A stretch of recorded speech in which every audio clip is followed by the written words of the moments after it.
બનાસકાંઠા જિલ્લાના થરાદ શહેરમાં તસ્કરોએ તરખાટ મચાવ્યો છે।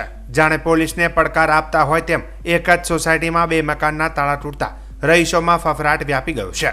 પોલીસ ફરિયાદ મુજબ રમેશભાઈ અને તેમનો પરિવાર લગ્ન પ્રસંગ માટે 5 ફેબ્રુઆરીથી વાંઢિયાવાસ ગયા હતા।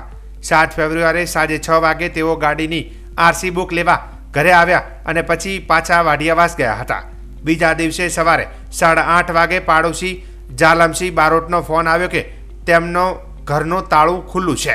ઘટના સ્થળે પહોંચેલા રમેશભાઈને જાણવા મળ્યું કે ચોરોએ લોખંડની તિજોરી તોડી તેમાંથી 500 ગ્રામની ચાંદીની લગડી ₹25,000, 14 ગ્રામની 2 સોનાની વીંટીઓ ₹77,000, 2 ચાંદીના છવેટિયા ₹2,000 અને રોકડા ₹30,000 ચોરી કરી ફરાર થયા હતા।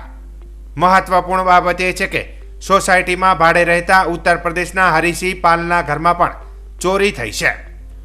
હરીસિંહ ચોરીના દિવસે જ તેમના વતન જવા નીકળી ગયા હતા। રમેશભાઈ રાજપૂતે થરાદ પોલીસ મથકે અજાણ્યા તસ્કરો સામે પોલીસ ફરિયાદ નોંધાવી હતી અને પોલીસે ગુનો નોંધી વધુ તપાસ હાથ ધરી હતી।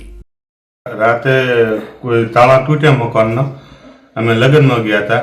એમાં મારી 50 ભાર ચોંધી, 2 પગના ચવેટિયા, 2 લેડીઝની વેટી અને ₹30,000 રોકડા, આટલું રાતે ચોરી ચાલશે। તમને ક્યારે ખબર પડી? અમને સવારમાં બાજુવાળા ફોન કર્યો કે તમારા મકાનનું તાળું ખુલ્લું છે, તારે ત્યારે ખબર પડી। કયા ગામ લગ્ન ગયા હતા તમે?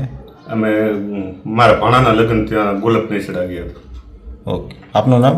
रमेश शंकर राजपूत। साहब, हमारा नाम सुभाष है और हम कारीगरों के रूम पे थे। हमारे शेर थे जो नाइट में चले गए यूपी। उनकी दादी की तबीयत खराब थी और हम आज सुबह उन्होंने कॉल किया कि जाके मकान पे चेक करो। किसी ने यहीं पे फ़ोन किया होगा उनको। जब मैं आया तो चोरी हो गई थी यहाँ पे। कितने बजे हुई चोरी, पता चला? ये तो पता नहीं चला। क्या क्या है? चोर क्या लेके चले गए? वो हार था एक और पैरों की पायल थी और 2 अंगूठी थी। कितने की थी टोटल? टोटल तो ये सब खबर नहीं है।